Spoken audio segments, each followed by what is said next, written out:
It started like any other Wednesday afternoon in Boston, the kind of gray, forgettable day that drags itself across the calendar. I had just wrapped up a long shift at the ad agency where I'd worked for the last 6 years. My head buzzed with pitches, deadlines, and the sound of fluorescent lights humming overhead. I grabbed my coat, slung my laptop bag over my shoulder, and made my way toward the subway station. But then something unusual happened. As I stood on the corner of Tremont and Charles, waiting for the light to change, I felt an odd pull in my chest, like an invisible thread was gently tugging me in the opposite direction. For reasons I still can't explain, I crossed the street, then turned down a side alley I'd never noticed before. It was narrow, lined with crooked cobblestones and ivy-covered walls. The farther I walked, the quieter the city became. No cars, no voices, not even a distant siren. Just the soft crunch of my boots and the whisper of leaves in the wind. Then I saw it. Wedged between 2 tall brick buildings stood a structure I swear hadn't been there the day before. Small, unassuming, with weathered wooden doors and a faded sign overhead that read, "Public Library." The windows were fogged, the steps covered in dry leaves, but the door stood slightly ajar, as if inviting me in. I hesitated, then stepped inside, and that's when everything changed. The air inside was cool and still. It smelled of aged paper, candle wax, and something faintly floral, maybe lavender. Light streamed in from stained glass windows high above, casting soft colors on the wooden floor. The silence was complete, almost sacred. No hum of lights, no creak of chairs, not even the scurry of a mouse. I took a few cautious steps forward.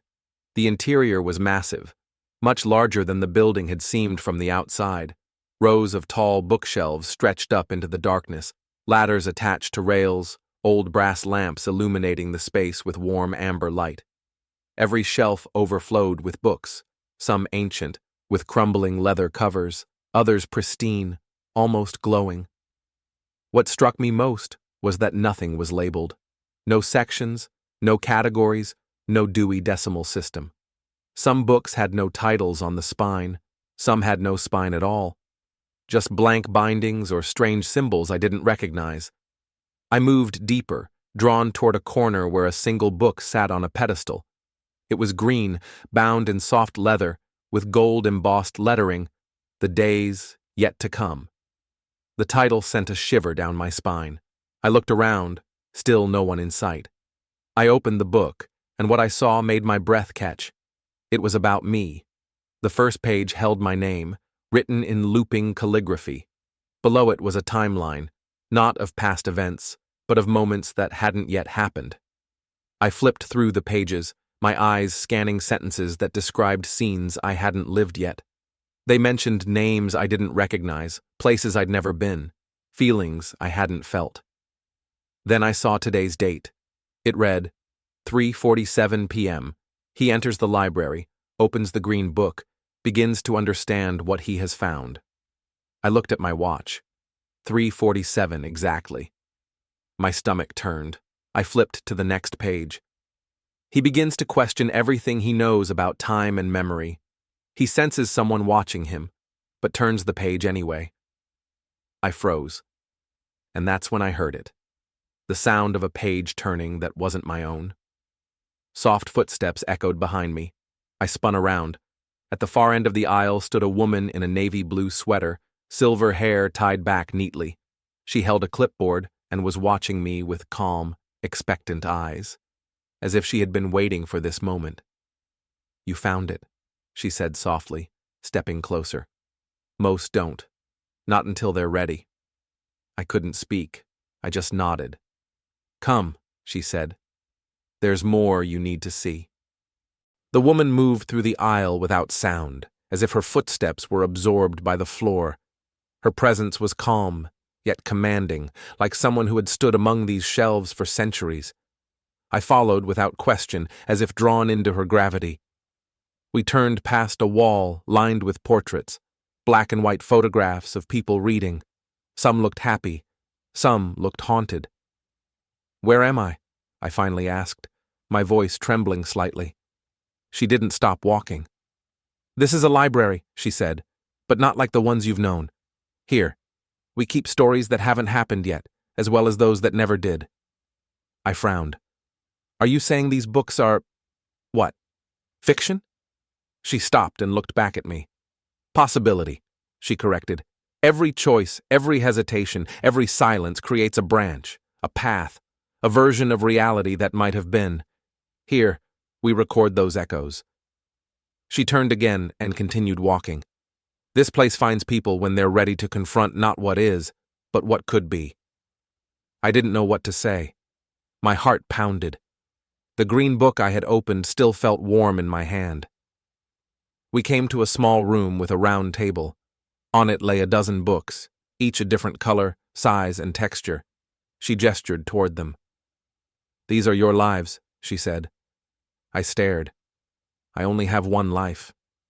"You believe that now," she said gently. "But choices, even small ones, make you someone else each time." I sat at the table. The books before me were labeled only with symbols: a raindrop, a flame, a bird in flight. The librarian pointed to the one with the raindrop. "You chose to study architecture instead of advertising. In that life, you live in Portland, you build community spaces, and you're divorced. But happy," she pointed to the flame. "In this one, you never reconciled with your father. You focused on ambition. You're wealthy, but alone." Each book contained an entire existence I hadn't lived.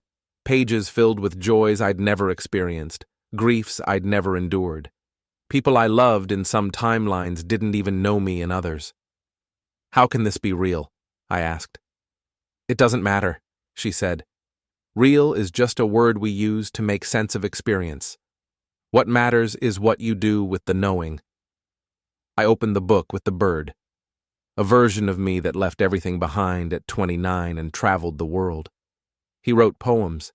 He lost someone in Thailand. He helped rebuild a village after a storm. He had suffered more, but seemed to understand himself better. I wanted to be him, but I wasn't. Not yet. The librarian told me I wasn't the only one who'd found this place. "There are others," she said. "Some visit once and never return. Some get lost in the pages. Some try to change too much." She led me to a long hallway filled with mirrors. In each one, a different version of me stared back. Some smiled. Some cried. One looked furious. Another wore a wedding ring I'd never seen. "They all began as you," she said, "but they made different choices." I touched the glass. It was cold. "Do they know about me?" I asked. "They know of you," she said, "just as you now know of them." I saw one version of myself in a hospital bed, old, frail, alone, another at a wedding, a third teaching a class full of children. "You can't live them all," she said, "but you can learn from them." That truth settled in my chest like a stone. Heavy, unavoidable. I didn't want to turn away, but I couldn't look anymore. I asked to go back to the books. Back in the reading room, the librarian placed a dark blue book in front of me. It had no symbol, no label. "This one," she said quietly, "is someone else's life, someone you miss." I hesitated. I had a feeling I knew who it was. When I opened the book, her name was on the first page. Clara. We hadn't spoken in years. After the miscarriage, we just drifted apart. Words stopped coming. Love didn't fade. It just dulled. Page after page described her life without me. She moved to Vermont. She remarried, had a son. She laughed again. One page showed a photo. Not an illustration, an actual photo. Clara sitting on a porch, sunlight in her hair, holding a baby boy. She looked tired but peaceful. "She still thinks of you," the librarian said. I closed the book slowly. Tears welled in my eyes. "Can I talk to her, just once?" The librarian shook her head. "She's part of another path. Not this one. But you can carry what you've learned back with you." That didn't feel like enough. But I understood. The librarian took me through another passage, this one dimmer, older. We entered a circular chamber lined with shelves, but these were dusty, cobwebbed, abandoned. At the center sat a man, middle-aged, unshaven, eyes hollow. He looked up when we entered. There were at least 100 books around him, all open. "He's been here longer than anyone," the librarian said, chasing the perfect version of his life, searching for a page that justifies everything. The man spoke. His voice was cracked from disuse. "I almost found it, the life where it all made sense, where no one left, where no one died, where I got everything I wanted." He laughed bitterly. "But every time I get close, another book shows me what I missed, and I start over." The librarian placed a hand on his shoulder. "You still have time to return?" she said gently. He didn't answer. I looked at the pages around him. In some lives he was brilliant. In others, kind. But never both. He had read too long. I asked what would happen to him. "If he chooses never to leave," she said. "Eventually, the books close on their own." We left him behind and entered the quietest room yet. It was lit only by soft, glowing orbs hanging from the ceiling. In the center was the green book again, open on a pedestal. The librarian looked at me. "Your future is not written in stone," she said, "but this book will show you what's possible." I reached out and touched the page. I stepped down the spiral staircase feeling strangely different. The city outside hadn't changed, the same gray buildings, the same muted noise. But inside me, something had shifted. I held the green book close, the one with my future. I couldn't stop thinking about the paths I'd seen, the lives I might live. Yet the librarian's words echoed. Every path has its price. I realized it wasn't about escaping my current life or chasing some perfect future. It was about understanding the choices I had now, right here, today. That evening, I sat at my small kitchen table, the green book open beside me. The possibilities seemed endless. Should I quit my job? Move to a new city? Follow my passion? I closed my eyes and took a deep breath. Life wasn't about avoiding pain or finding guaranteed happiness. It was about walking forward, even when the path was uncertain. I smiled quietly. Whatever happened next, I was ready to live it fully. Weeks later, I found myself back near the old library. The door was closed, the sign gone. It was as if the place had never existed. But in my pocket, the green book remained, a reminder, a promise. The librarian's gift wasn't a map to a perfect life, but a key to understanding the beauty in uncertainty. I looked up at the sky, now streaked with twilight colors. The future was wide open, and for the first time, that didn't scare me.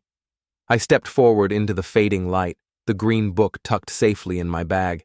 I didn't know where the road would lead, but I knew one thing for sure. I was ready to choose. No matter the price, no matter the path, this was my life. And I was going to live it, with all its twists, shadows, and light.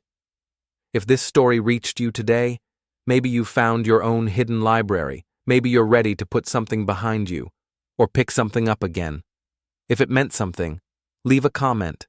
Share your story, and don't forget, you can create your own timelines.